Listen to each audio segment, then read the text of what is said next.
You're moving slow this morning, Esther. What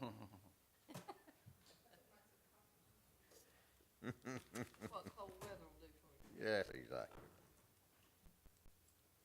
We'll call a special meeting to order of the Horry County Solid Waste Authority. Ask that you would bow your heads. Eternal God, our Father, we thank you for the blessing of this day.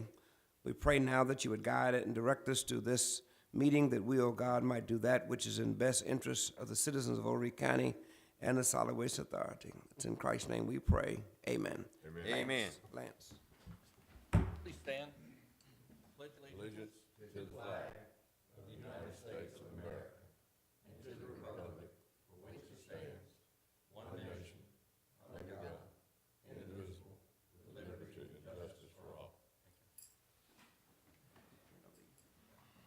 Okay, we're going to turn this over to Mr. Knight to lead us in the process.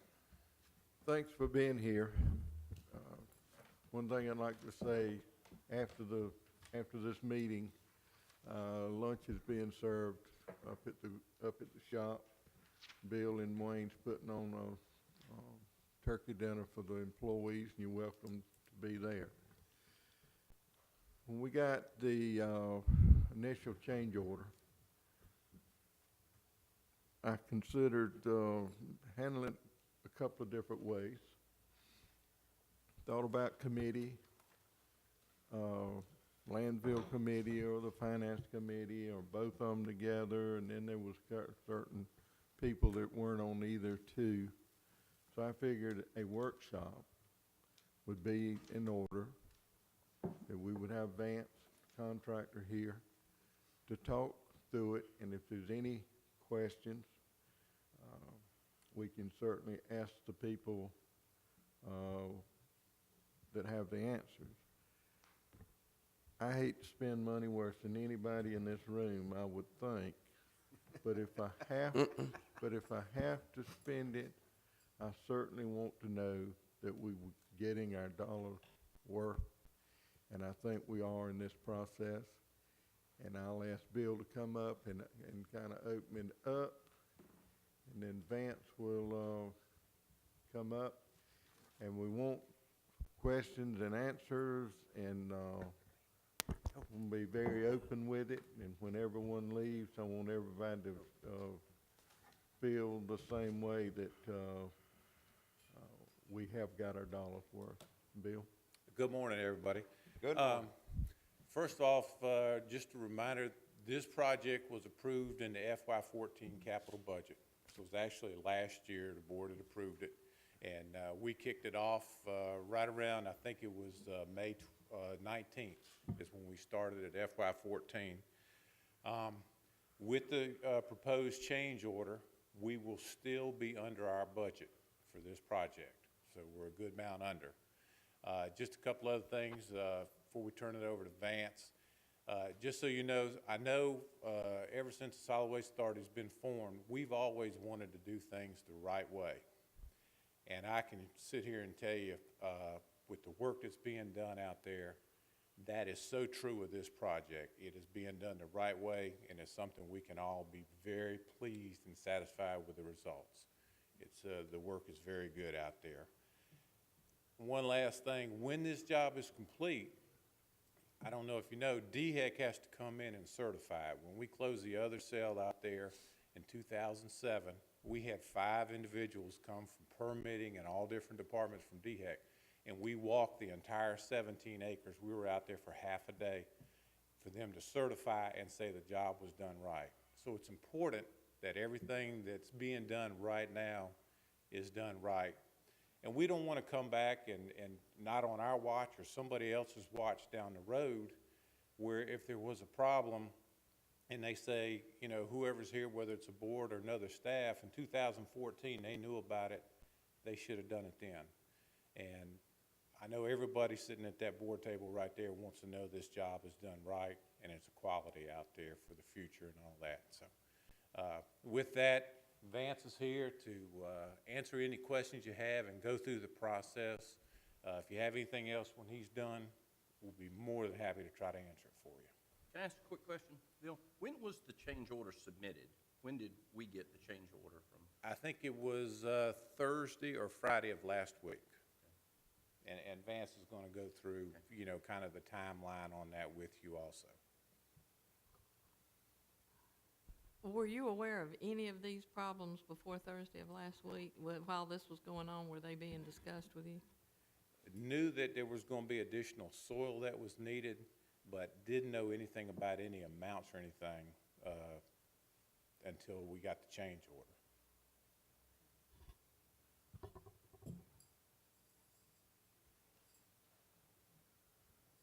Well, I appreciate the opportunity to come in front of you and explain this change order. I've put together a presentation that I hope will walk you through the process and answer a number of the questions, but anytime if you feel like you need to stop me, ask questions, please feel free.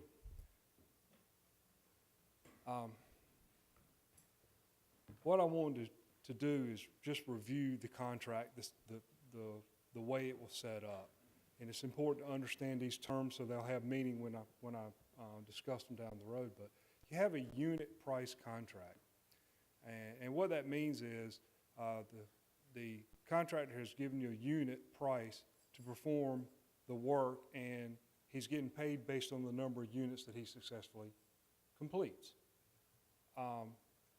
The awarded contract price for this was based upon an estimated quantity. The final contract price will be based on an actual measured quantity. So that will be a difference between what the contract awarded and what the final would be. Every contract that we've had out here, you've had some form of change order, up or down. It's never been the awarded price, and it never will be unless all the estimated quantities are exact at the time of bid, which is not typical. Now, this is, yes, ma'am. Yes, ma'am.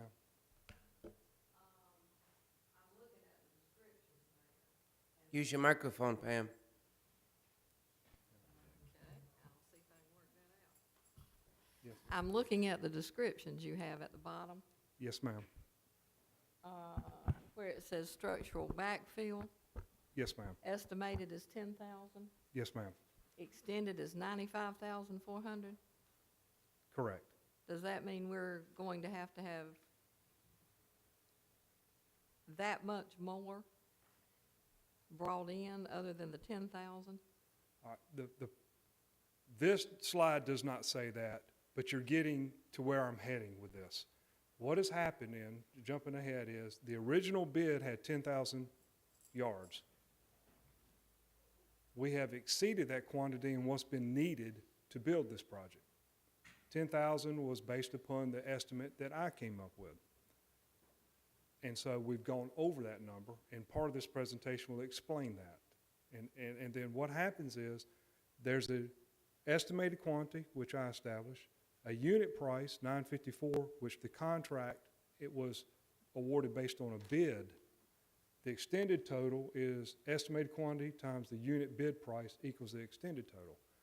We're going to get into, if you'll indulge me a little while to go through this, that may answer that question. If I don't, we will come right back into it. Thank Okay? you. Are you gonna have handouts for these slides, or are they already in here? I don't think they're in there. This is a PowerPoint presentation that we can make available. Prints, not a problem. Okay, good. I'd like one as soon as possible. Yes, sir. All right, so this would be the entire project. What you saw in the first thing was just selected items. And I know it's a little washed out here, but what it shows is item number, description, that'd be the type of work, the estimated quantity, the unit price, and the grand total or extended total, and you sum it up, and it adds up to be that you awarded this contract to be $6,344,000 based upon estimated quantities that I established, multiplied by unit prices that were submitted by the contractor. That's how the contract was awarded. The numbers that I'm here to talk to you today, I've got highlighted in here. Everything else is not changing. The highlighted ones that are associated with the structural backfill, It's associated with trench excavation and trench backfill. I'm going to explain those items here in just a second. But those of the entire project, those are the 3 items that I'm here to talk about today. Does that make sense? So you got to kind of review the project and how it's been built and the status. And we put this figure together to show you that the contractor has built this in basically 3 different phases. Phase 1 would be as you're orienting from here, be the very back of hill facing Sterrett Swamp. As you look at this figure, we're sitting in the admin building. Does this thing have a pointer? Let me use that.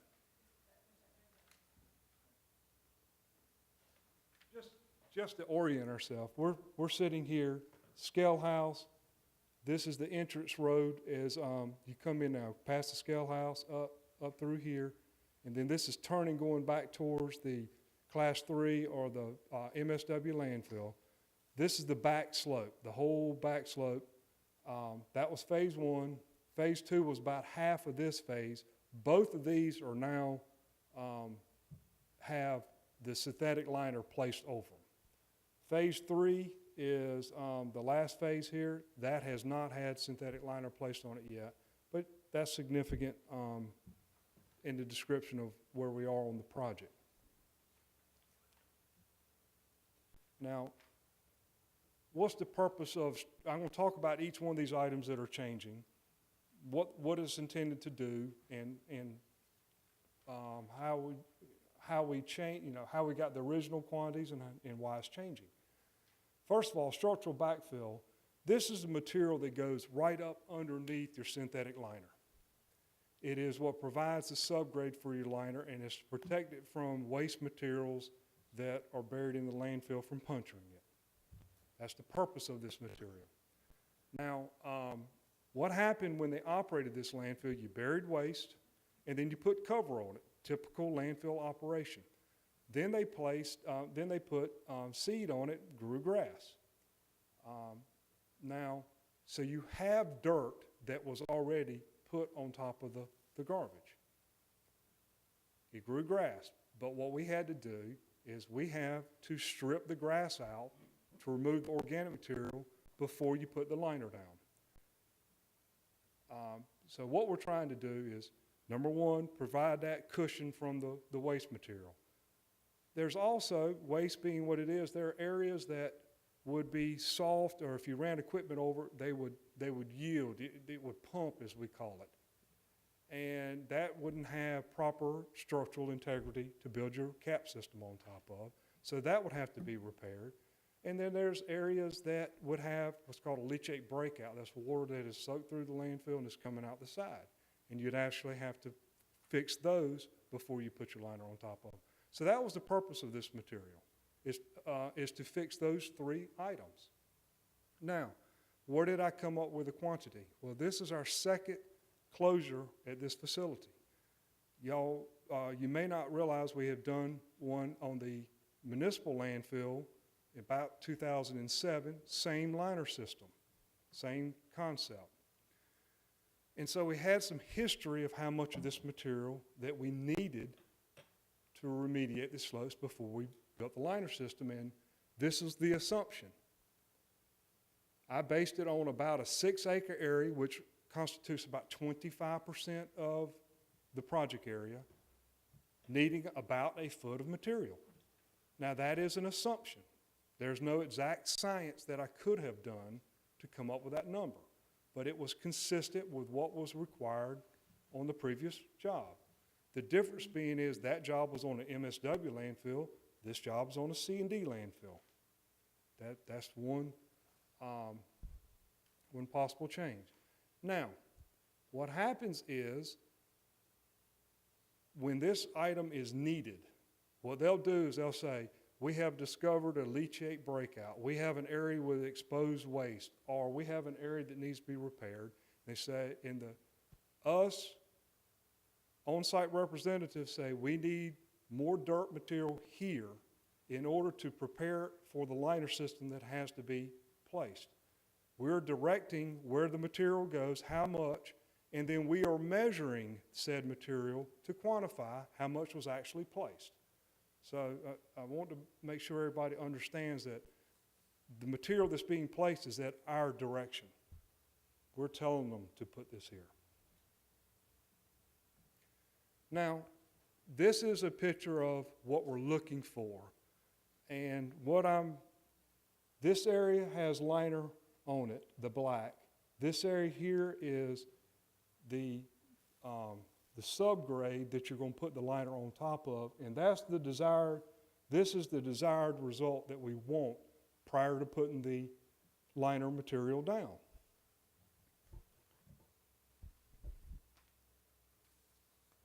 Now, where are some of the overruns? What are they associated with?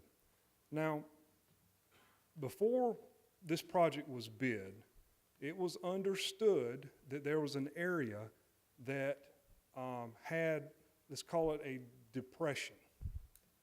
All right, it was a hole that would not have drained material or would not have drained properly if we had capped it at its current grades. We've known this, and our approach was that the Solid Waste Authority was going to fill it with C&D material rather than us having to import dirt and fill it. So that was the approach. So we prepared our plan such that it showed the contractor as if that area had been filled into grade. All right. Now, just so you guys understand it, it was a little over 20,000 yards in this hole that was filled with C&D. Now, if we would have used dirt in lieu of garbage to fill that would have been well in excess of $200,000 to fill it with dirt versus C&D. So I think, all in all, it was the correct approach to do that. Now, what happened was we had the operations going on to fill this hole, and you had the contractor going to work in this area. And we wanted to get it so that the contractor had access to this as soon as they could. So the authority filled this up. And the first thing that happened was it was asked that the contractor cover the slope up after all the waste was put in there. So it's a decision that I concurred would be a good way to do as far as making the project move forward with the least amount of issues where the contractor and operator are in the same area. Is this the part that was not included in the bid? This part was not included or anticipated in the bid. When this came out, I did not anticipate the volume of dirt to close out this area. You know, typically, this would have been closed out as part of the dirt would have been placed here as part of normal operations. All right? So this quantity of material was not anticipated when I came up with the 10,000 yards of dirt required for the project. On top of that, you know, we gave an elevation to fill to, but you're filling it with waste materials, and when you fill it up, it's not like you can fine grade with C&D materials. Even though you filled up, you put 20-some thousand yards of C&D in there, it needed some material. We needed some more dirt to soften the corners, to fill some low areas and all, above and beyond just covering it. You know, there was cover necessary just to meet daily cover, then there's covering to meet grade so that it will perform as a final cover system. So that was additional materials that were used to smooth this out and make it function properly. I would say that was above and beyond what was anticipated also when I put the bid together. This is an example of a leachate breakout. They occur randomly. You can't predict where these happen. You just deal with them when you come across them. And we've had a number of these we've had to fix, but these have been all within the anticipated amounts. dealing with the leachate breakouts, the volumes of dirt associated with that has not been unexpected. It may be hard to pick up on, but this picture was intended to show you, this right here shows you that this is what it looked like when they removed the grass off the soil. There's grass still left here. This has not been backbladed, or this has not been stripped. This has. When it was stripped, it exposes waste, or it did expose waste in some areas. Now, so everywhere that we expose waste, before we put the liner down, we've had to go back to this area and add additional fill material to prep it for putting the liner on it. Now, in this situation, we would have identified the area that needed additional dirt, how much dirt it needed, direct them to place it, they place it. We would field verify the quantity and keep a running total of where these happened, how much. So some of the quantity of overrun was due to this. What I will tell you is that phase one, that back slope, I think had the highest amount of this. It appears to us there was less soil put on that back slope. And as you proceed to phase two and move over, there's been more and more soil placed, so that when you stripped it, you're exposing less and less garbage. All right? But phase one, we did run into needing more soil to cover up exposed garbage than I would have anticipated in the bid. In fact, we used about as much for this material in phase one as I would have anticipated over the entire project. When did you quit putting the material on there?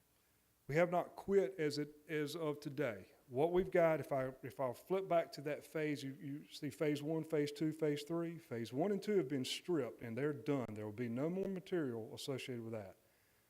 What we are doing is saying, based off what has occurred in phase one and two, and the conditions that we have observed, extrapolating, which again is a guess, based off our experience, what we think we're going to see in phase three, we've tried to estimate the upper end quantity throughout the entire job of what we think you will see for this line item. So in other words, you've already put the extra material on that phase one and two. We have already put the material on phase one and two, yes, ma'am. Why didn't you let us know about that if that was that much more at the time? Well, what we have done is we have directed the contractor to put the material. We have tracked it, and there's been surveys and such that have been required for them to give to us to quantify it. I think that we had some indication that this item was going to overrun. We did not have an indication that the overrun of this was going to be significant enough that it would cause the entire project to be an overrun. In other words, there may have been items that underran that could offset the overrun of this, so there was no net change, just where the cost occurred. Number two is, when did this information become available, as far as when did we know it versus when could we have come and quantified it for you? I probably could not have quantified a figure for how much this total overrun's going to be until now. I could have given you some indication that in phase one, we used more in phase one than I thought there was going to be. Phase two and three could have been no problem, could have been twice as bad. We wouldn't have known. So I guess there was a little bit of a judgment call on wanting to feel like I could give you some information that was based on reality versus, being able to quantify what the issue was. So it was when it became available and when I could quantify it for you that I bring it forth. We have, I didn't bring it forth to the board, but we have had discussions that there is material that is going to overrun the estimate, that, this has been talked about at progress meetings and such. We just haven't had the number to say what the number would be. Yes, sir. Did you bring it to staff? I think the staff understood that quantity was going to exceed. I don't think they were privy to any Did you number. communicate with staff the anticipated problem after phase one? Yes, sir. Okay? One of my problems is at finance meetings and at board meetings, several of us have continued to ask if there were going to be overruns or any of this going on. And we kept saying, no, everything was fine. I have a problem with that. Well, Whether you had time to quantify it or not, you could have said, that might happen at the September staff meeting, our meeting, or the October meeting that we had, and so forth. It still could have been said, we might not know how much, we can't quantify it, we can't give you an exact amount, but we're gonna have this happen. This is working out this way. We've already had to deal with that. And when I ask a question at a board meeting so that I can decide, or maybe have a staff finance meeting or talk about it, I expect to be told right then, no matter how little or how much it is. That's what I'd like to have happen. well, I will say that I probably need to take responsibility for saying I need to communicate better. I feel like I have tried my best to communicate when I had the information. I have not tried to communicate unknowns such that it would create, well, we're going to have overrun, but I have no idea how much it will be. I felt like I needed to bring something more concrete to bring What percentage of extra dirt has already been put on those areas to date. to date? My numbers are running right. Would you say 30,000 have been round numbers? 26 to date. 26,000 to date. And 10 was called for in the contract, so that's more than twice. That's an awful lot not to communicate to me. Yeah. My name is Craig Ford, and I work with Vance at Garrett and Moore. After phase one, I manage this job from the office on a day-to-day basis. After phase one, we saw quantities were exceeding what we thought were in the bid at the time of bid, in particular with the structural backfill. My recommendation was to sort of wait and see, because when we started the job, we knew right off we were going to have some quantities underrun based on the new road that was constructed and basically some changes that had been made, or some changes at the facility that would reduce the ultimate quantity of the closure before the contractor even got to the site. I suggested, let's wait and see, let's see how big the problem is, because I think, my opinion was at the end of phase one, we may have some offsets that this would come out in the wash if it did not continue.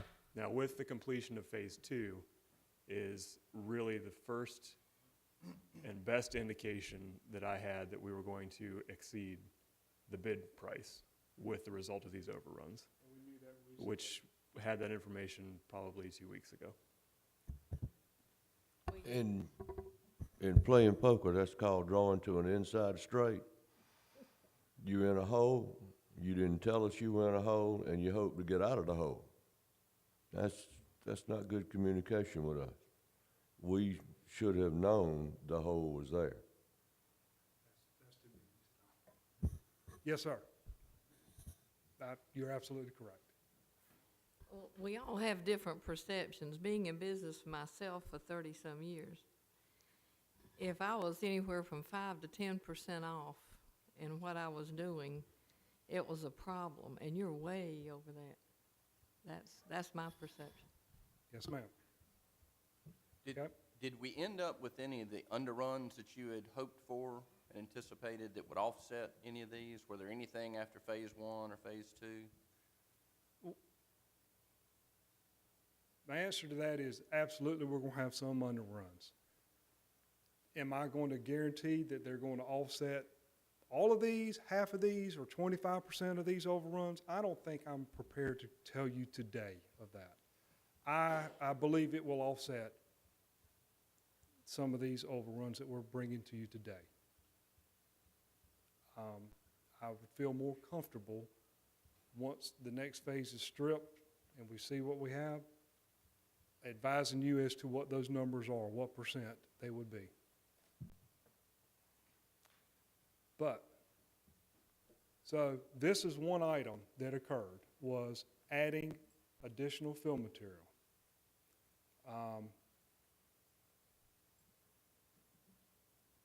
This quantifies the actual quantities to date. This was your question. For phases 1 and 2, we have 26,438,000 cubic yards of material that has been used. Now, all of that is not what I would say associated with just the closure project. Some of that material is associated with covering the C&D that was placed. Ultimately, that saved y'all a bunch of money. We are expecting, just based off what we've seen, again, phase 3, how much material could we anticipate in phase 3? An additional 14,000 yards of material. We will not know that until it's done. Till we know how many leachate breakouts, how much waste is exposed, but if all that we have seen, I feel like that should not be a underestimate. I don't intend to underestimate again. I feel like we're conservative on that. So the revised bid quantity would increase by 30,000 to a grand total of 40,000 yards. Now, there's two other items, but they all have the same point. If I can go through those, before we get into the total change order. Go ahead. That's the 26,000 is not an additional amount over the estimated amount. That's a total amount. Is that correct? 26 is what's been used to date, period. Okay, thank you. What should have been used for your estimate? 10. Well, actually, just for phase 1 and 2, per my estimate, you would say 2/3 of 10. Plus, whatever material that was asked to be covered, which we clearly knew was beyond the anticipated, beyond the. The 10 was in all three, not just that, though. That's correct. Okay. That's correct. But that includes, not just building the closure, it included putting some material down to cover open waste area. Okay, there's another item called the under drain trench, unclassified excavation. This project around the outside perimeter has a trench that is being dug that cuts off drainage that's coming through the waste, which would be a leachate breakout, collects it, puts it into your leachate collection system. There's two items that are associated with this. The intent of it was to dig a ditch, get paid to dig the ditch, fill it back up with stone, get paid for the amount of stone. They should have been equal. In a perfect world, you dig a ditch this big, you fill it back up, they're the same price, same amount, same quantity. So bid items 6 and 11 were both based upon this length, depth, and width of a ditch that we had designed, had this volume associated with it, and that was how our estimated quantities were established in the bid. This is what the trench looks like when things go well. That looks very much like the detail on the plans. And if the whole job had gone exactly like that, we probably would have been right at our quantities. This is what we incurred in part of this job, and the main thing to point out here is water running in, made the side slopes unstable. It's deeper here, and we had to step it back such that we didn't create an unsafe environment for these folks that are putting a pipe down in here such that they, get hurt or worse. So this was directed by us to change the trench excavation such that this work could be done in a safe manner. Now, in order to do what we directed, they had to dig more material and move more material. So we have quantified, we had a surveyor come in and survey the bottom and the tops, and we did volumes on this. So we've quantified the extra volume that was needed to build the ditch as we directed them. So what we've done is we've revised the excavation number. It's going to be per the ditch. What we have done, we've made a field adjustment in that because you dug the ditch bigger, we didn't necessarily say you have to fill it back up with rock. The rock is there for a flow, so what we did is we said, we're going to pay you to dig the ditch big, but we're going to tell you to put less rock back in it to save money, and then we'll fill the rest in with sand. So we're not overrunning both items the same amount, and that's why they're different. Yes, sir. Was there a cost comparison done compared to doing it this way versus shoring it up?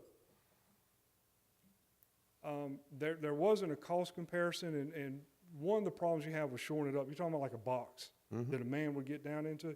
The problem with that is if you have a box, this detail calls for running the liner and drainage down into it. If you had the box there, it doesn't work for running the liner down into it.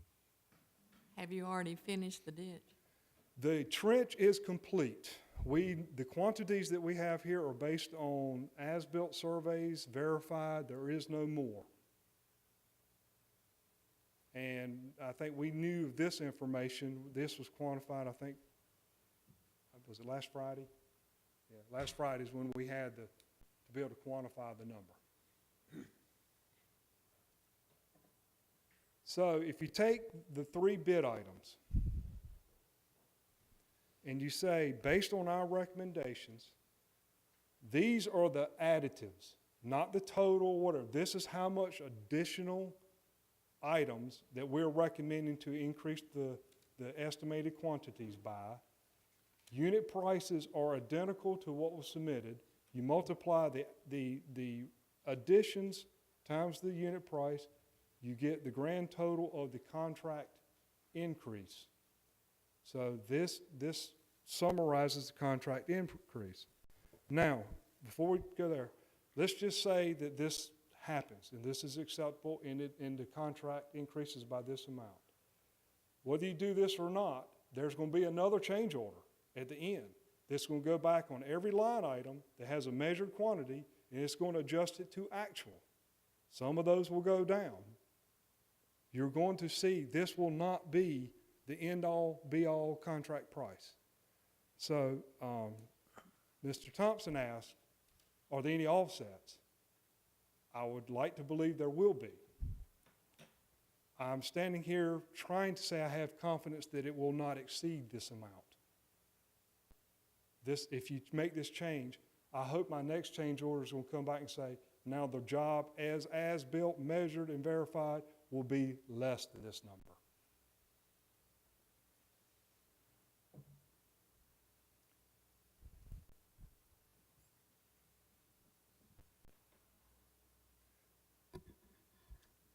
Go ahead, ma'am. Okay. I guess I just have a few comments.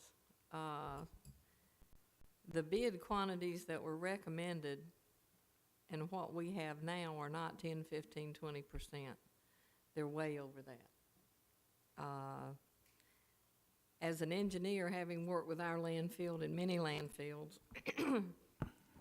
I have to wonder if reasonable assumptions for 1 foot of backfill, I'm not an engineer, but I have a hard time thinking that would have been a reasonable assumption for structural backfill that have been required for that area. The other thing I would like to say is that when you have a requirement for a change order and you ask for more money or more things, to me, that requirement would have been if there were hidden conditions that you could not have been aware of. An earth mover, a contractor, and an engineer should have been aware of all of those kinds of conditions that would have come up in this kind of job. They should have experienced them before. If there was something there not known at the time of bidding that you would have had no experience with, I think you should have having done work on that landfill. To what extent the board has authorized staff to direct changes in the field, I'm not sure. As a board member, I know I did not consciously give any staff direction to not tell me something of that. As a matter of fact, I think at every one of our board meetings, I've asked if anything like that was coming up. So that bothers me as well. To do a change order and to pay someone for something more, like I said, would have to be a hidden condition that no one anticipated. I think all of these things that we've seen have gone along with landfill work. If there was something unanticipated that no one had any knowledge of, to me would be a reason to have a change order. Having some dirt filled in or whatever that is not included in that bid, is not a part of that contract. I think as a board member, I should have been made aware of that. I think everyone knew that there would have to be suitable grades and that there would be breakouts, and that when we did this liner, that certain things had to be done in the trench, that there would be. The aggregate backfill that you would be putting at the outlets would need to be there.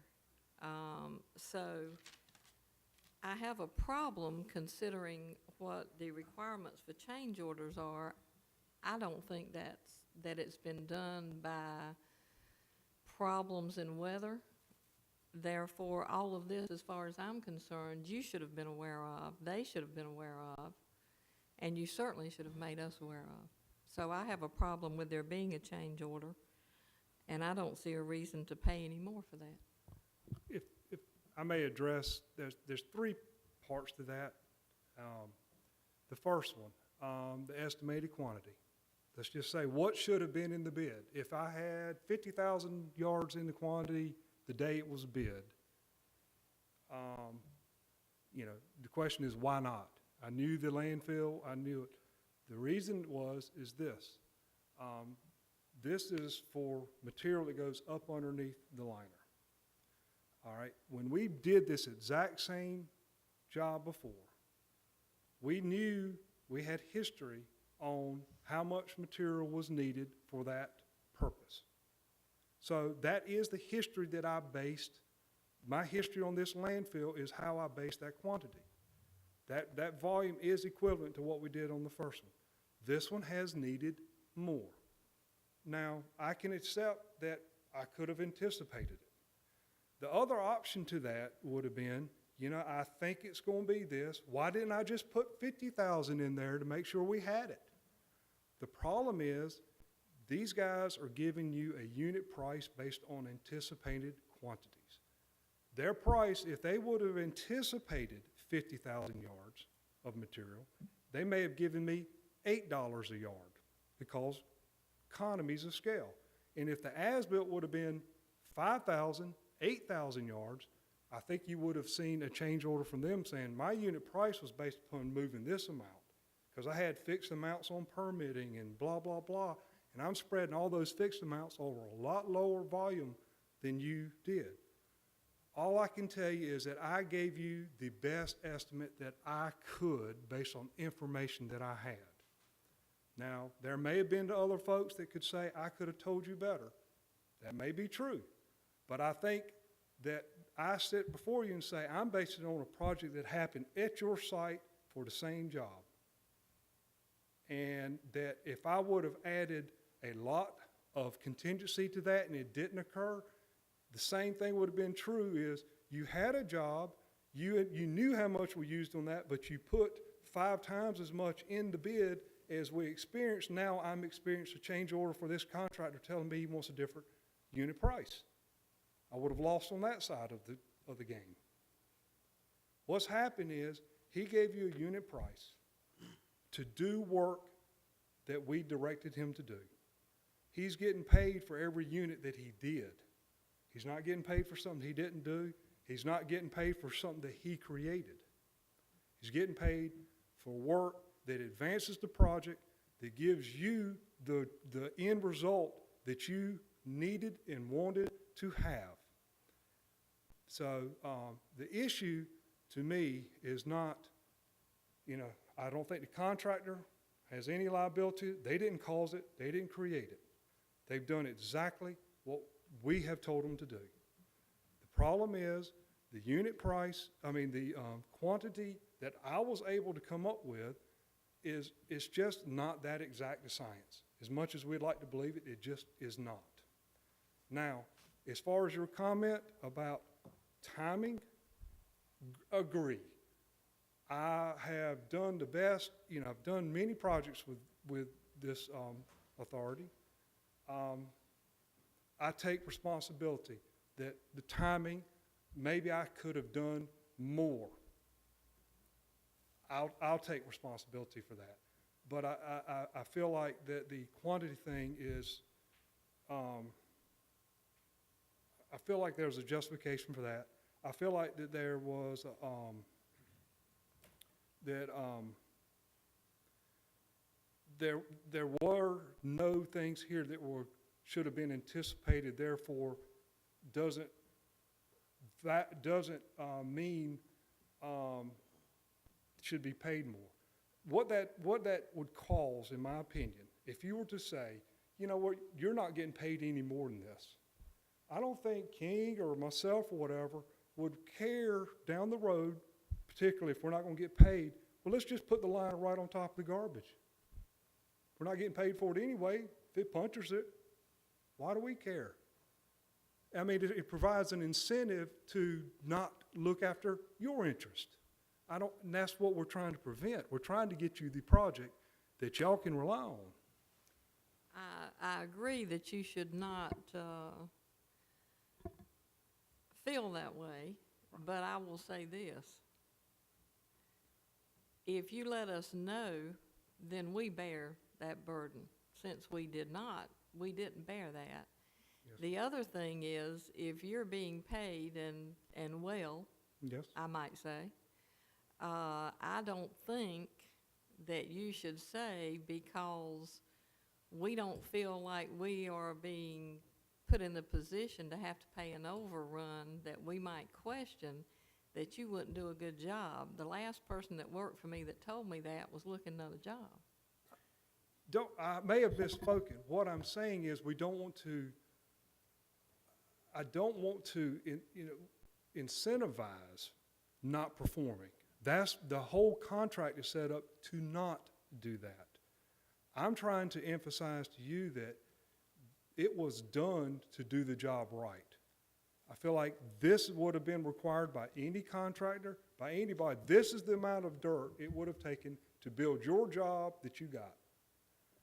The question is not whether you got what you need. The question is, should you have known ahead of time that this is the amount of dirt? Yes, sir. I don't think that's a question, Yes, sir. whether we should have known or not. Again, that you communicate, because if you anticipate a problem, it certainly helps us to anticipate that problem with you. Yes, sir.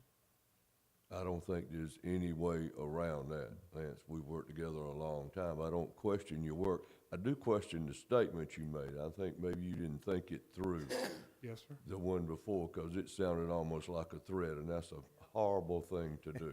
I absolutely did That not is- mean it as a threat, Well, I whatever said I think you misspoke, but if you think back through that, Yes, sir.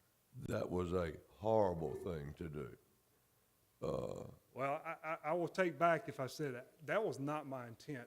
Okay. My intent I was not to accept that that, at all. but the problem I have is not so much with your work, it's with your communication, and we're catching the ball at the end of it. We should have known about this all along. Like I said, it appears to me, just speaking for me, we're back to the inside straight. Yes, sir. You guys were in a jam, you saw a problem, and you hoped you would get out of it, and we wouldn't have to be here. That's a poor way to do business. Yes, sir. We should have fought this battle with you. We should have walked every step of the way with you, Yes, sir. not now. Yes, sir. I accept that. Vance, obviously, both vendors bid on 10,000 yards. Yes. Do you remember the unit price for the other vendor? I don't, but it will, does anybody recall? Do you have it? On the structural backfill, their unit price is $9. On the under drain trench, it's $1,500.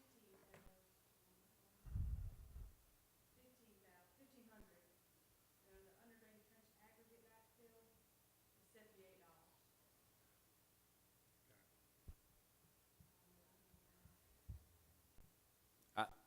I just agree with Mr. Jones. I'd rather know on the front end that there's a potential problem that may be offset so we could anticipate this and hope, like you had hoped, that there wouldn't be a huge overrun and change order. But not knowing about it until after the fact is disappointing. I accept that responsibility. It looks like it's just, one of the major things is the communication, with the contractor, the engineer, and the board, or the staff. We just need better communication than what we've had. Yes, sir. And as these folks have said, I don't think we'd be discussing it if we had known up front, that every dirt job, you're gonna have change orders, no doubt about that. But, this is a sizable change order. We've been very fortunate on our projects out here. We haven't had a lot of this come up. And I think we've had good communication on our projects in the past. I don't know if this is a lapse on my part. I certainly feel like we've tried to track it. I understand the sensitivity of this. I have learned my lesson, without a doubt. And I'll do whatever I can to keep you informed if I'm so afforded the opportunity to do so. I do agree with your statement that the contractor needs to be paid for the work that was performed. It's not, they're not getting money for work that hadn't been performed. I'm more of the communication concern, that not knowing about it and being able to plan going forward, but. Yes, sir. I have to just take responsibility for that. I apologize. The work that the contractor has done, I mean, it's necessary to complete the job, and we want a first-class job, and of course, that's what you guys are striving for. You know, I can say that I am very pleased with the product that y'all have been provided here. I think that it has been as good as I could have anticipated, and they have made a great effort on your behalf. And I just want to clarify my earlier question. We'd be sitting here regardless of who the vendor was. So it's not, because both vendors were bidding on, it would have been working off the estimates provided to them. Yes. So, okay, thank you. It was not created by anything the contractor did. It was per our direction, based upon field conditions encountered. Yes, sir. Vance, I spent 30 years in contract construction. I feel sorry for you because I've been where you are. Yes, sir. More times than Yes, I can sir. imagine. But just to reiterate a couple of things, we chose the lowest price bidder, not necessarily the most experienced bidder. In your opinion, would some of these problems have been anticipated by a more experienced contractor? And I bring that up because I've sat in on sections like this where I was you, and either the owner or the engineer or the architect said, Gray, now granted, there's difference between steel fabrication and earthwork projects, but he said, you are the expert. You could have known and should have known that this wasn't going to work. I don't care what's on the drawings. You're going to pay for this because it was your responsibility to bring to our attention that this was, that the bid documents were inadequate. That's why I asked you, I heard that. I ate the money myself. Yes. I didn't get paid anything, or I may have been gotten part of it. The other question I have is that you're taking all the blame yourself. Yes, sir. You don't blame the contractor for one dime's worth. No, sir. And you don't blame our staff for not telling us that we had a problem coming. You're saying, I didn't tell them. And I think there's probably enough blame to go around that this problem, if you keep on doing the same thing you've been doing, you just get more of what you've been getting. And I'm sure everybody here recognizes that we got a cool hand Luke factor going on here where there's a failure to communicate type thing. And we'll work on that. But we as a board really don't have any authority at all whatsoever in this matter. Danny Knight is our executive director, has full authority to deal with this contract up to the budgeted amount, which is another $500,000 or so. But I'm sure that Danny's listening to what we're saying. He may agree, and I'm sure he'll have some follow-up comments which might amplify my concerns. Do you implied, if I understood you correctly, that your assumptions about how much fill, I believe it's called structural fill, were based on prior experience where you were covering MSW? Yes, sir. And in this case, we're covering C&D. Yes, sir. In a perfect world, and we were covering MSW or something other than C. I can see where C&D is going to go through the roof. Do you think that some of these problems are attributable to the fact that we're covering C&D as opposed to MSW? I think we've had less cover placed on the C&D than was placed on the MSW. Now, you cover MSW every day, you don't cover C&D every day. That's just by DHEC regs. There was less, the outside slopes, I think you can attribute some of this to, we have fought leachate breakouts on this area over the years that have had to be plugged, dig it out, plug it up, make it stop. We've been doing that on this for a long time. Excuse me for interrupting. Are you saying it's better to put it on, to fill over, whatever the term is, cover over C&D than it is MSW? No, sir. What I was getting at is the justification for the estimated quantity that we came up with. I think you brought up, there's experienced people. We had the contractor who built the last phase bid on this project. There was no question as to how that quantity was arrived at. That nobody brought up, I think it's going to be more, I think it's going to be less. There was no question about where that quantity was. You've answered. Vance. Or given an answer. Vance. Yes.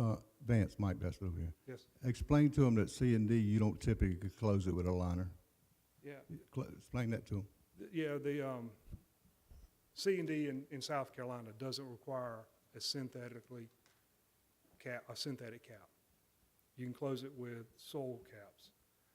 The reason that this one is being closed is back in early 2000, 2001, you got what was called the C&D vertical expansion on top of MSW landfill, and that was a negotiated concession that if you were allowed to put this C&D on top of the MSW landfill, that you would close it with a synthetic cap.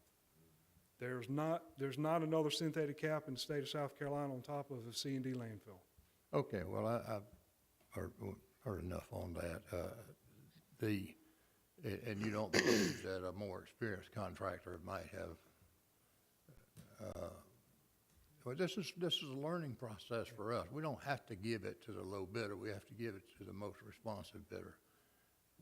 Would we have been better off with a more experienced contractor?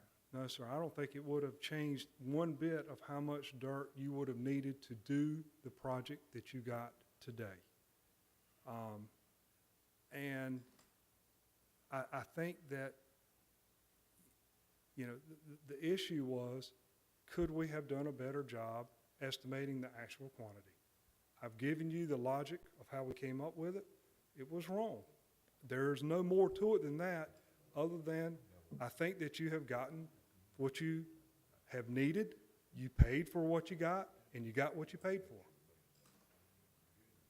You also said there's likely to be more change order. Now, every job, because we do a unit price, when you do these unit price things, they're not going to be measured to the square foot all the time. For instance, if it's 23.5 acres, you may round it up to 24 acres, things like that. We're going to see that on a number of these items. When they actually do the as-built of the area, you will see some of these quantities, the measured quantities, when the survey, go down from what I estimated. I'm just trying to deal anticipatory.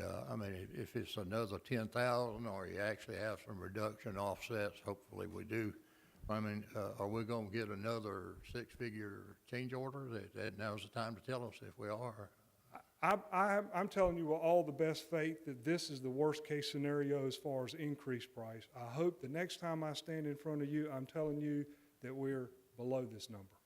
That when you add up all the numbers, it's going to be below what I'm asking you to increase the contract to associated with this change order. I can't guarantee it because I don't know what we're going to say, but I have all belief and confidence that it will not be above this, that it will be below this number.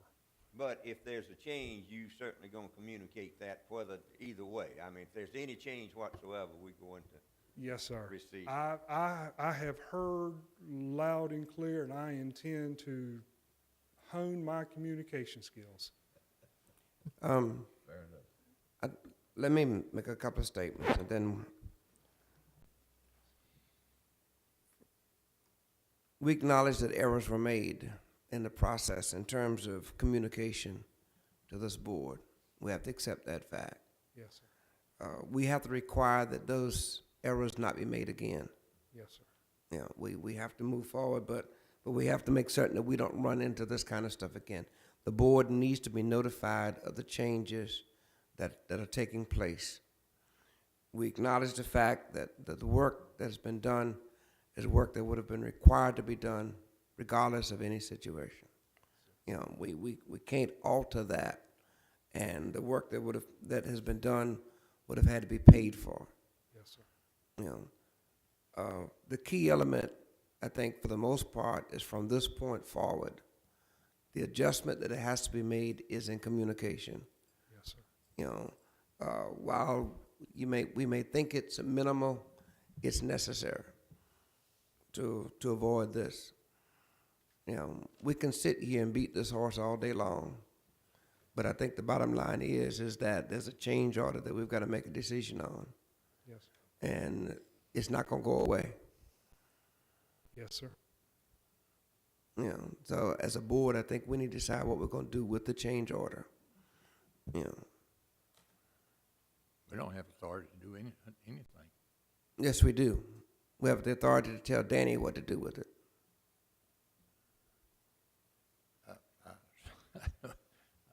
It's a great deal of risk for me to take exception to what you say, Mr. Chairman, but I believe that our rules and regulations and our contract give to the executive director, whoever he may be, full authority to manage the contract as he sees fit up to the amount of the budget. And as long as it's within the budget, we are actually interfering with his management obligations and duties. I really don't see where, I mean, I'm glad that we're having this discussion. I think there's value to it, and I think it will benefit all concerned. But I don't think that there's anything that we can, I think Danny's probably received all the messaging he needs or wants to receive, but I don't intend to vote on anything related to this. I think I'd be crosswise or violating our own rules.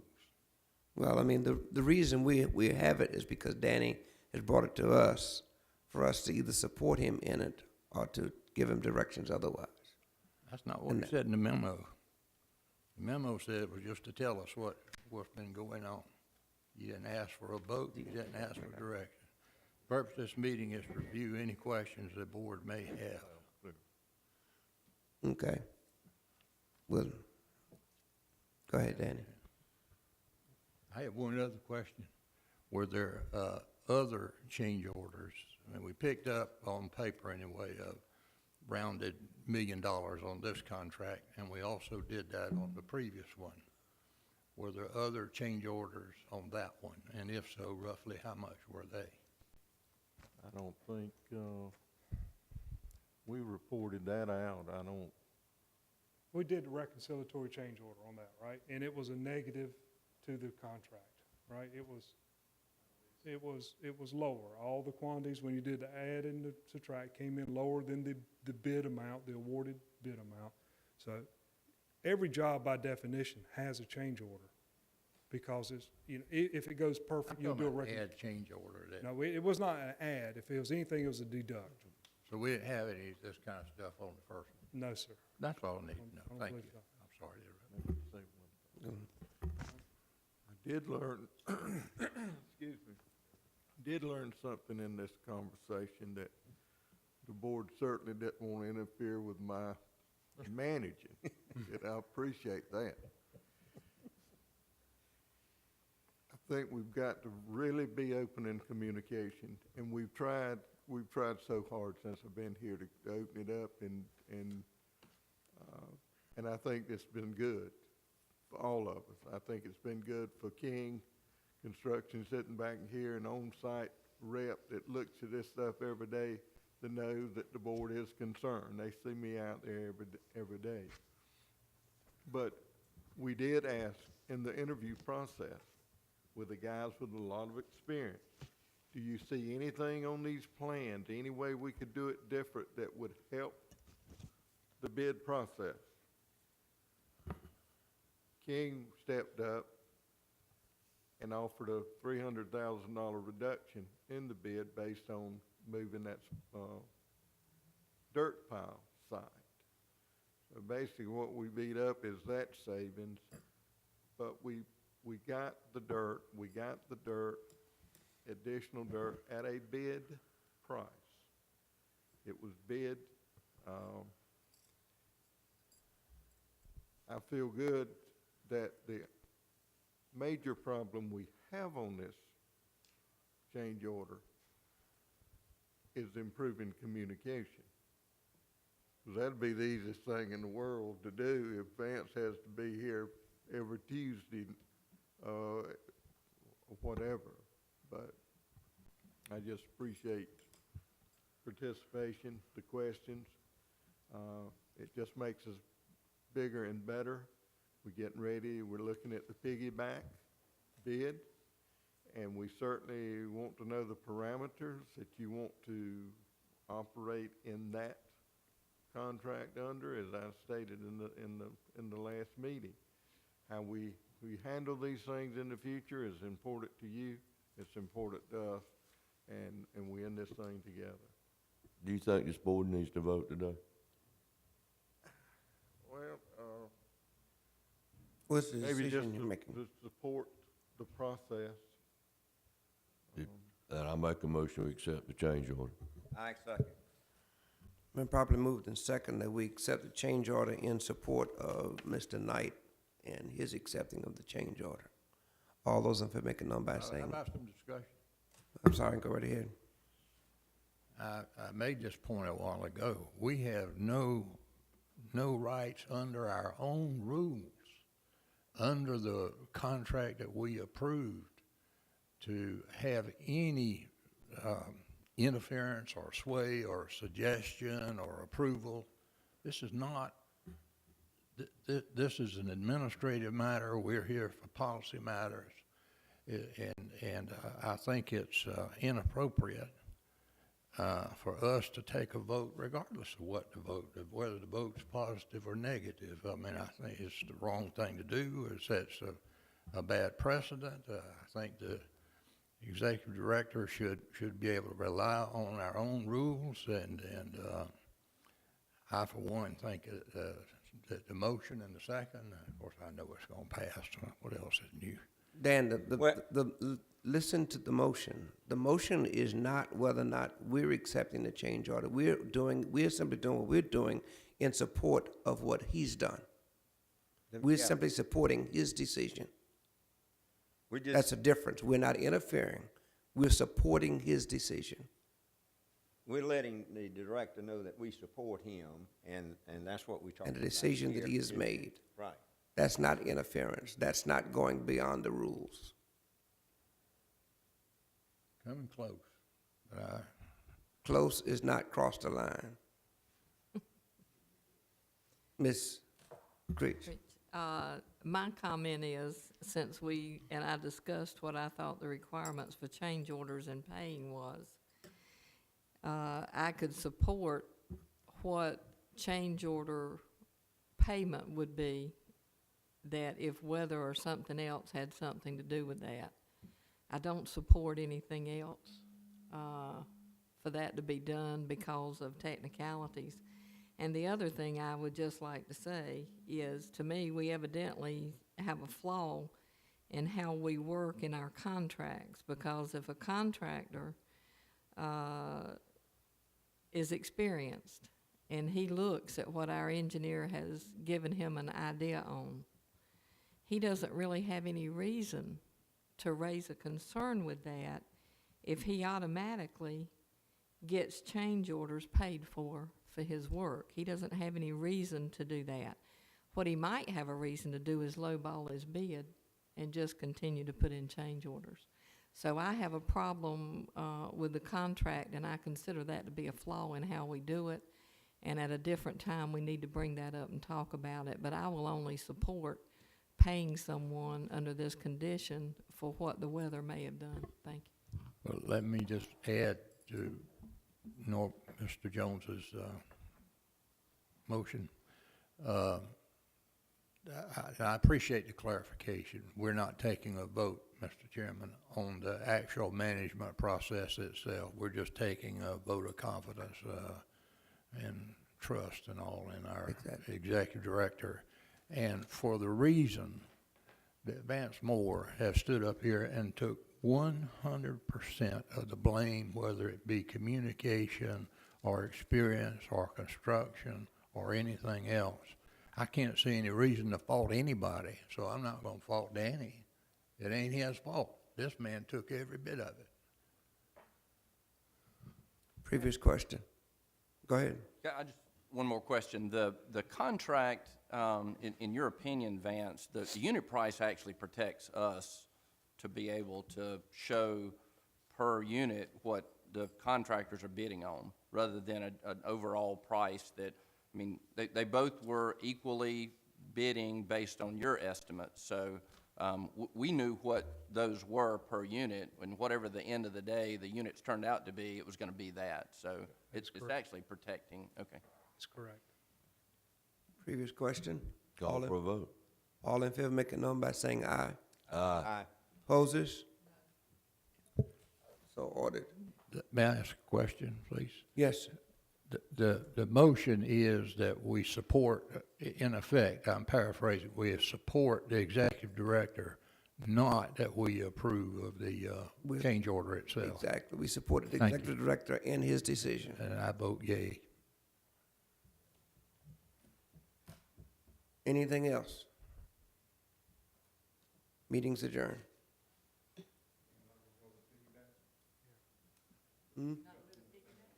Oh, I'm sorry. My fault. Piggyback, go ahead. All right, we've got a presentation. I just wanted to show you the piggyback, and it's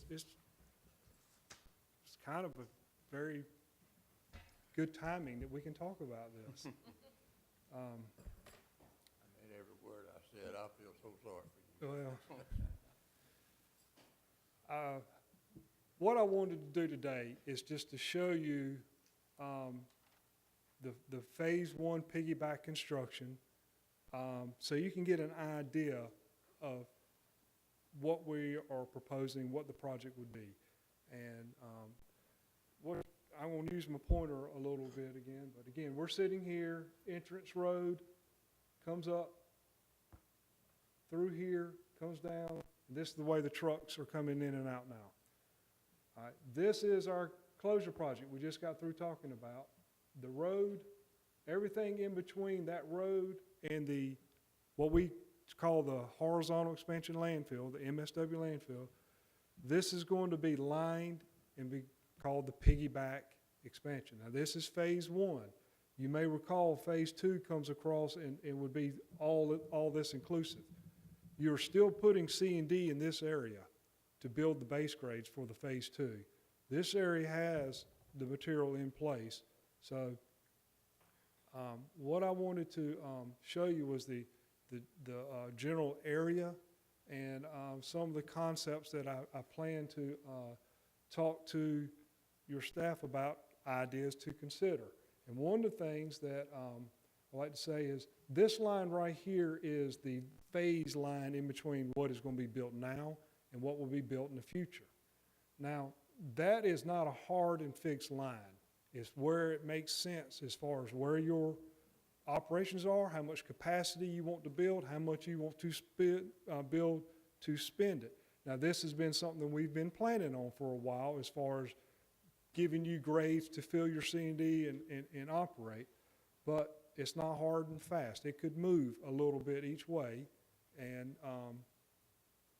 again, if you were to move this out this way, let's just say, what you're doing is you're increasing the amount of dirt you got to put into to build your grades, the amount of liner it takes to cover it, the amount of protective cover, the amount of pipe to put in there to drain it. So every time you move something, all the area, all the volumes, all the estimated quantities go up if you move it out. They'll go down if you move it in. Does that make sense? And so as long as they're relatively close, you can use the same concept that if you have a unit price for each one of those items, you're just paying the quantity to say, what will this contract cost me? What we've worked on in your budget is this project is a $13 million project. I think our job is we want to bring this in at or below 13 million, right? I mean, that's all of our goals. So one way we can do that is say, where do we want that line to be, and how much of a contingency do we want to build in this project such that we're not getting right up to the edge of the budget. We have some flexibility of things. So again, this line right here is what I'm recommending is the phase.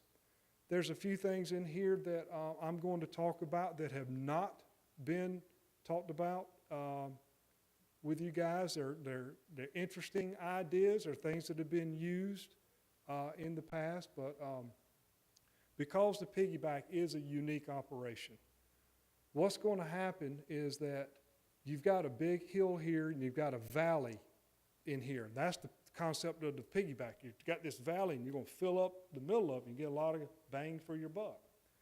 But as you're filling it, what happens really, this is your main valley right here. And if you can start and fill out to here and up that entire slope, you've got quite a bit of capacity just from filling here and up that slope. You don't have to start at the top of the hill and come all the way across to get significant capacity. This is about 20 acres, round numbers.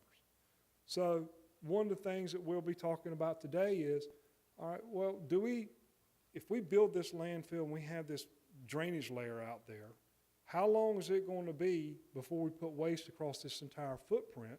Because if it's exposed, you got all kinds of rain events, hurricane, whatever, could damage it. It's exposed. It's not something, that you want to leave uncovered for years at a time. So one of the concepts may be, how are we going to do the operation such that we can concentrate our filling in here and protect all this up here until such time that we fill across it? One of the concepts that I'm going to talk about is building rain flaps, which is essentially a liner on top of your protective cover. This temporary, so rain that falls on it can get diverted off to the side, stays out of your leachate collection system, and protects your drain layer from getting eroded until such time that it gets covered. Now, things that we've got to work through it's a famous saying that one of my professors used to say, juice going to be worth the squeeze. All right? How much is it going to cost to do all these things? What benefit is it going to provide to me? Is it worth it? These are things we're going to have to that we're working through now to decide, are these items we want to incorporate into this bid? Because I feel like it will provide a benefit to this project. We've got other items that we're talking about doing, and that the perimeter ditch, incorporating a material called Fabriform, which is basically it's a concrete line ditch that will save you quite a bit of maintenance down the road. It costs money to build it, bang for your buck. I've got examples where we've used it successfully in the project, but basically going down here, there's an existing said basin here. All the way around here, we're going to talk about the concept of that being a Fabriformed ditch. Fabriform, if you can just visualize that you take something that looks like a empty mattress. You know how you got the things to hold it together, makes little cells in it, and it's flexible. It's like a piece of fabric. It lays in the ditch, and you fill it with grout. And it takes the shape of what it's laying in, hardens, and it becomes, that's like a formed concrete ditch. And it will help with maintenance.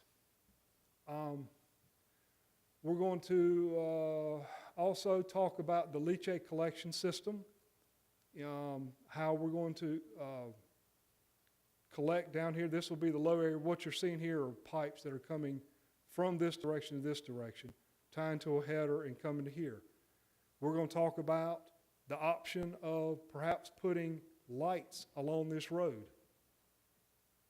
You know, that's something that can be incorporated. But all these are things that need to be talked about as far as what do we want, what do we need, what gives us benefit, and what is it going to cost. And all these decisions have to, it's a back and forth as far as, giving you the project that you want and for the budget that you've got allocated. And one of the things, the biggest item that I'm working with right now is everything in here that is going to be lined. It's on top of an old landfill, right? The liner criteria says that you've got to have so much dirt. It doesn't have to be clay, it's dirt, but there's a thickness requirement. All right, the question is, I'm going to have to come up here and say, how much dirt is it going to take to build those grades? I'm going to come up with a quantity. The quantity most certainly is not going to be exactly what I tell you. We know from all of our experience out here building this road, doing this, that hill right there, that's a moving thing. You go out there 60 days from now, it will be lower than it is today. Last survey that I had out here was in May, June. Wasn't it June? July. All right, July is the last survey I've got of this. So what happens is you've got a surface that is moving. And we have a criteria that you build a minimum amount of dirt, at the same time have a minimum amount of slope. All right? So the question is, how much effort do we spend trying to make what we want get as close to where you are as we can? Just to give you an idea, if you use the round numbers, $10 a yard to bring this dirt in here. If I change this slope 20 acres, 6 inches, several $100,000 right now. That changes the quantity. But we've got to, you've got to make sure a lot of other things are working so that when we build it, this line's going to flow at the slopes that we told DHEC it was going to flow at, that it was going to be so far above the grades that were there. So again, we're going to have that same discussion. How much dirt? There's going to be a unit price that's going to say structural fill to build this grade. And I can go show you how I've come up with it. I can go and say, well, I got a surface in the computer that was flown in July, and I've got a surface that I've got designed that drew those contours. And the computer right now will tell you pretty accurately the volume in between there, right? What it won't tell you is how far that surface that was in July has sunk by the time you go out there and build it. Okay, a foot's 250,000 yards. Do I assume a foot, 2 feet, 3 feet? Those are the kind of issues that come up early on that we're going to be talking about is what quantity do I put in that item? What are the pros and cons of going high? What are the pros and cons of going low? Excuse me, are you saying that we're going to be talking about these things and we're going to talk about them today? No, sir. What I'm saying is between now and coming out with a bid package, these are items that I will go over back and forth with the staff on how we come up with these. I accept you got a rough job that requires a lot of expertise, and quite frankly, this is not an issue that people like me or around this board, we can't make valid decisions on this. I'm not asking you to make a decision. What I'm saying is, this is the stuff that between now and coming out with a package that we want to go on the street, these are things that we'll be going back and forth on to come up with these quantities such that we can, the big thing that I think you're concerned about is we have a budget of 13 million. You want to make sure the project that gets built when it's all said and done is 13 million or less. But I can't say how to get there. But we got Danny hired for that. We got Mike Messon hired, and Right. we got you hired. Yes, sir. Y'all come back with your recommendation. And we appreciate after giving you a hard time, you're telling me that, thank you. But my point is, these are the items that you will deal with when coming up with these projects. And I'm not trying to beat a dead horse, but my point is, my job really is to bring it in on budget, but my job is to get you a good unit price. When it's all said and done, if you have the right unit price, then you're paying. What my job is, that quantity is to give you a accurately enough quantity that that unit price will be held for the project. If that quantity changes adequately enough, it's hard for that contractor to honor that unit price at which you gave him the contract for. So I'm making this as a point, again, of how applicable it is. I'm trying to do the best I can to give you the quantity that will give you that good unit price. And when you're evaluating any bid that's on a unit price, that unit price is what you're evaluating by a contractor. And the way you evaluate it is you apply all his unit prices by some quantity, the estimate or whatever, and say, how do I do an apples-to-apples comparison?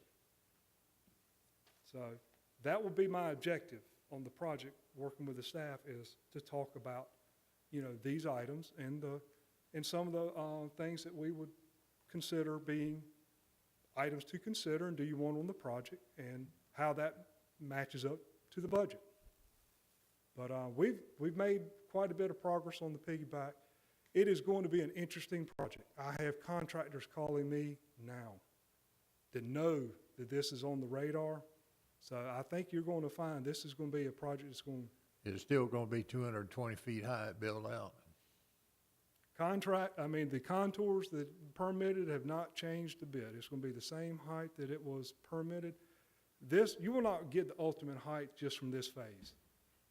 If you were to build this and never build another phase, it wouldn't go to the ultimate height. Well, how high is it going to be? Mr. Gray, I'd have to go, the highest part actually happens right in here when you build the entire piggyback. Well, and you can't achieve those until you build all this out here. I'd have to go with published articles, which you're not refuting, which said it was going to be about 220-some feet high. That was during the permitting process. It was well publicized. And that hasn't changed. It'll be the same. You can fill it to the same grades. It has not changed. Nothing that we're doing today has changed any of the final contour elevations. Vance, tell them the time schedules on it right quick as you wrapping it up. Well, what our goals are to have plans and specs that are ready to go to contractors to start their bidding process first quarter, would you say? Have a bid come in, evaluations, recommendations, hopefully award by this board such that a contractor can be given a notice of award to start work in the fiscal year starting July of 2015. So, and it's probably going to be about a year project. If you look at all the quantities and how long it takes to do it, it's probably going to take about a year to build this project. So, if everything goes as planned, we should be coming to you April timeframe to start looking at bids that have been, for award. That's the best I've got. What'd you say? You're gonna run out of work. Sir? I say, you working your way out of a good client here. That's the last thing we got to do. That is, this will be your last major project as far as your landfill for some time. And I hope I have the opportunity to do it. You're my man. How, If we didn't love you, we wouldn't pick on you, Vance. how often do you fly the topo? How often is that done? Once a quarter, once a 6 months, or? We do it once a year when we do the airspace utilization factor study. And we usually try to fly it as close to the end of the fiscal year. So July, as close to July 1st as we can every year. And so, and again, when you're talking about flying, it's great information, but an aerial topo is accurate to half a topo interval. Right. So if you say it's a 1 foot, which is highly accurate, it's only accurate plus or minus 6 inches. Is there a machine that you can put on that will show you 2 or 3 feet down and show you what you have in there 2 or 3 feet down. into the landfill when you're trying to decide what's in there and how it's moving and what it's doing? Well, part of the permitting process, we had to do ground penetrating radar to show that there wasn't car bodies and refrigerators that were going to crush and cause a big bowl in the liner. So we had to do that as part of that was one of the tests we had to overcome to permit it. So that's been done. But you don't actually do a boring. We did a boring in the landfill. That was some long time ago. We did a boring back before we permitted the C&D vertical expansion. But we have not done any borings or into the landfill other than that.